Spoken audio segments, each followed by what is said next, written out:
Makan fresh seafood di kafe sekeren ini coy. Makan seafood dengan vibes kolam ikan bikin adem dan betah Kalian bisa ngasih pakan ikan juga loh. Asyik banget ngeliatin puluhan ikan-ikan rewog makan di kolam. Menu Kokojo di sini tuh mix seafoodnya. Kualitas seafoodnya bagus, beneran seger Cocok buat acara makan-makan keluarga atau arisan nih. Buat event munggahan dan bukber pas nanti bulan puasa juga bisa banget dong. Di sini kalian bisa free karaokean juga loh.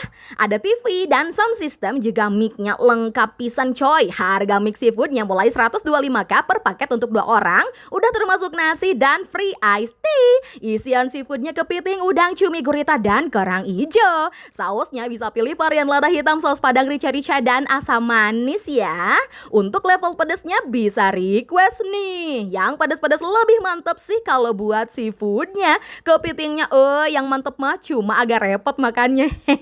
Sayurannya pakai jagung dan selada. Bisa pesan menu seafood ala carte juga nih di sini. Mimin cobain kerang ijo rica-ricanya. Yang doyan kerang kudu cobain nih. Ada menu ikan laut juga loh, bisa pesan kakap merah, kue, dan kacangan. Favorit Mimin sih kakapnya.